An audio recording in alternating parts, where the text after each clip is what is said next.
मंगल होगा। इंसान जाता कहाँ है महाराज जी मरने के बाद? अगर पाप कर्म हुआ तो नरक जाता है, पुण्य कर्म हुआ तो स्वर्ग जाता है। अपने पाप और पुण्यों का भोग भोग कर फिर मृत्यु लोक आता है। पुण्य क्षीणे मृत्यु लोके विसंति। एक अपराध की भारत में ऐसी सजा है कि 20 साल सजा, आजीवन कारावास या फांसी की सजा एक ही अपराध में तो होते हैं। हमारे कितने ऐसे अपराध है ना, भारत सरकार से दंड मिला है ना, हमने प्रायश्चित किया है, तो उन पापों का फल नरक में तो भोगना पड़ेगा। अगर नरक में नहीं भोगना तो अभी नाम जप कर लो, भगवान का आश्रय लेकर के उन पापों को नष्ट कर दो, नहीं तो तुम्हें नष्ट कर देंगे। तो कहो एक कल्प रहना पड़े नरक में ऐसे। जो हमने पाप किए हैं उसका हम यहाँ भुगतान कर सकते हैं महाराज जी, कि हमें जाना ना पड़े नरक? हाँ बिल्कुल कर सकते हैं, बिल्कुल कर सकते हैं। भजन के द्वारा, तीर्थयाटन के द्वारा, दान पुण्य के द्वारा, परोपकार के द्वारा, और सबका फल मांगे कि मैं निष्पाप हो जाऊं, मैं भगवान को प्राप्त हूं, तो फिर भगवत प्राप्ति ही ना होती अगर पाप नष्ट ना होते तो। निष्पाप पुरुष ही भगवत प्राप्त होता है। तो निष्पाप तभी हो जाता है जब नाम कीर्तन, भगवान की लीला कथा श्रवण, भगवान की लीला कथा गायन, नाम जप, दूसरों को सुख पहुंचाना, इसी से हमारे पाप नष्ट होते। महाराज जी समझदारी तो इसी में कि यही आप बुद्धिमानी तो तभी, अभी देखो पीछे वाले बैच में एक बच्चा नहीं कह रहा था मुझे भय रहता है कि मुझे मरना है, मेरे से कोई पाप न बन जाए, कोई गलती। हमका कितना बढ़िया पवित्र हृदय है, नई अवस्था है, पर वो कह रहा मैं भयभीत रहता हूँ मेरे से कोई पाप न बन जाए। तुमका तुम बहुत अच्छे महात्मा बन जाओगे अंदर से। जो भयभीत रहता है कि मेरे से गलती ना हो जाए वो निकल जाएगा, और जो गलतियों में निर्भय होके जाते हैं वो फंस जाते हैं, नष्ट हो जाते हैं।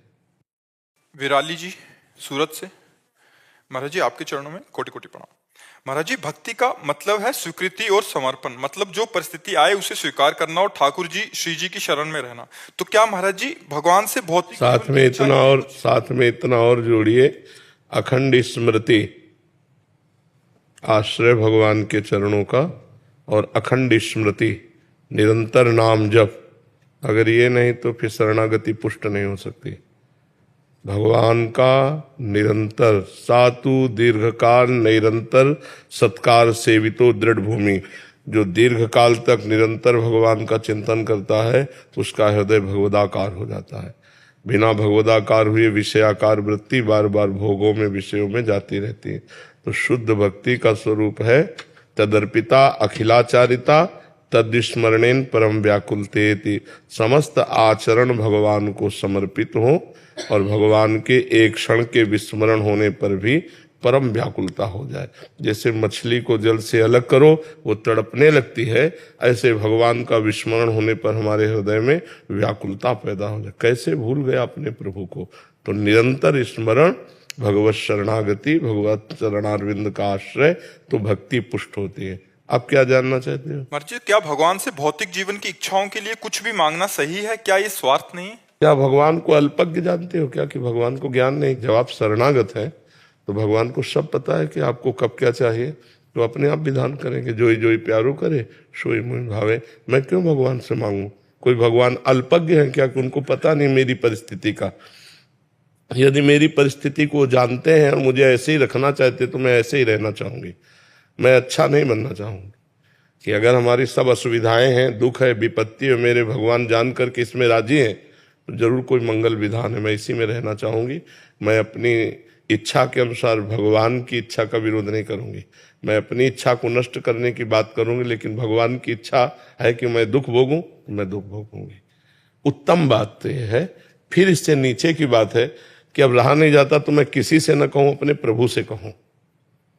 मांगना ही है तो अर्थार्थी आर्त भगवान ने भक्त माना है। संकट निवृत्ति के लिए भगवान से प्रार्थना करना या अर्थ प्राप्ति के लिए, धन संपत्ति के लिए भगवान से प्रार्थना करना, तो ये भी हम भगवान के ऊपर छोड़कर प्रार्थना करें कि हे नाथ, मुझे जो अत्यंत आवश्यक धन है या इस संकट की निवृत्ति है मैं चाहती हूँ, पर यदि इसकी निवृत्ति से आपका भजन छूटे तो आप कभी इसकी निवृत्ति मत करना। ये भी छूट दे देनी चाहिए भगवान को, नहीं अश्रद्धा हो जाएगी। मांगना चाहिए, लेकिन वो बहुत नीचे धरा का भक्त है। उत्तम भक्त मांगता क्यों? सर्वज्ञ हो, सर्वज्ञानी हो, भूत भविष्य वर्तमान तीनों का ज्ञान है आपको, सर्व सामर्थ्यशाली हो।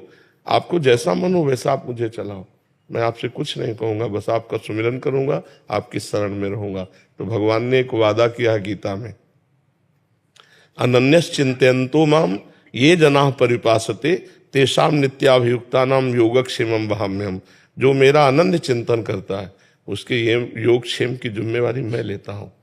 प्राप्ति की रक्षा और अप्राप्ति की प्राप्ति, प्राप्ति की रक्षा का नाम क्षेम है और अप्राप्ति की प्राप्ति का नाम योग है। तो भगवान योग क्षेम सब करने के लिए जो वादा करते हैं, हम क्यों मांगे, आप करो योग क्षेम, हम तो आपका चिंतन करते हैं और जैसी परिस्थिति में रख रहे हो उसी में हम राजी हैं हम उसी में जिसमें तेरी रजा है। जोई जोई प्यारो करे सोई मोहि भावे। चंद्रदेव चौबे जी बक्सर बिहार से। राधा वल्लभ श्री हरिवंश महाराज जी, आपके चरणों में कोटिश प्रणाम। गुरुदेव, साधना के विभिन्न मार्ग हैं, शैव मार्ग, वैष्णव, द्वैत, अद्वैत, इन सबका अस्तित्व और उद्देश्य तो एक ही है, फिर ये अलग अलग मार्ग क्यों हैं? क्योंकि मति अलग अलग है ना। मति के अनुसार यदि उपासना हो तो जल्दी सिद्धि प्राप्त हो। अब मति है निराकार में रति, अब वो साकार को कैसे माने? मति है साकार की और निराकार को कैसे माने? मति है देवी भक्ति की और भगवान को उतना प्यार नहीं करेगा जितना माँ को प्यार करेगा। रति है शैव में, और राम को कैसे, हरि को उतना कैसे प्यार करे? इसीलिए भगवान ने विविध रूप, विविध आचार्य, विविध मार्ग धारण करके, क्योंकि हम विविध मतियों वाले हैं। मुंडे मुंडे मतिर भिन्ना, हमारी बुद्धि अलग अलग है। तो जहां हमारी रति हो जाए, जैसे भी हो जाए, हम उस परमात्मा को प्राप्त कर लें। वही परमात्मा शिव है, वही देवी है, वही राम है, वही कृष्ण है, वही सब रूपों में एक ही परमात्मा है। कहीं लग जाओ, ईमानदारी से लग जाओ, अच्छे आचरण करो, तुम्हारा मंगल हो जाएगा। इसलिए विविध आचार्यों, विविध इष्टों के रूप में भगवान प्रकाशित हैं। एक ही भगवान कि हम विविध मति वाले हैं, अलग अलग मति वाले हैं। तो अपनी अपनी मति के अनुसार चल, कोई ज्ञान प्रदान है, कोई भक्ति प्रदान है, कोई कर्म प्रदान, तो भगवान ने ज्ञान योग, भक्ति योग, कर्म योग, कोई योग प्रदान तो अष्टांग योग। जो जैसी मति से चलना चाहे, हमारे भगवान ने सब आचार्यों का रूप धर करके वो मार्ग प्रशस्त कर दिया है। गुरुदेव भगवान कुछ अपराध हो गए हैं इस मार्ग पर आने के पहले। जो गलतियां हो गई हैं, मामे वे प्रपद्यन्ते माया में ताम तरंति ते, भगवान की शरण में होके नाम जप करो तो जो भ्रम से हमारी गलतियां होंगी सब तर जाओगे। माया में ताम तरंति ते, अहम तो हम सर्व पापेभ्यो मोक्षयिष्यामि मा शुचा। भगवान की शरण में होके नाम जप करो, जो गलती है उसका मार्जन हो जाएगा, आगे गलती ना हो, आगे किसी जीव की हिंसा न करें। अगर सांप को काटना है ना तो तिजोरी में बंद हो जाओ, अपने समय पे काट देगा। और नहीं काटना ना तो हम जंगल में पड़े रहे, हमारी छाती के ऊपर से निकल के कभी टच नहीं किया। जहाँ सांपों का ही झुंड था, एक सैनपुर स्थान था, सैकड़ों सांप रहते थे, पुराना आश्रम था, 90 वर्ष पुराने महापुरुष जो वहाँ विराजमान थे। इतनी सांप बिछी, इतनी बिछ खापर, एक से एक क्वालिटी के सांप, कोबरा और किंग कोबरा, ये सब बड़े बड़े सांप, और कभी टच नहीं किया। आंख मूंदे बैठे हैं, आंख खुली तो देखा सब रेंग रहे हैं, लेकिन फुसकार करके बगल से निकल के काटा नहीं। क्यों? काटना है उसी समय काटेंगे, नहीं काटना है तो आप सांपों के ऊपर पड़े रहो, नहीं काटेंगे।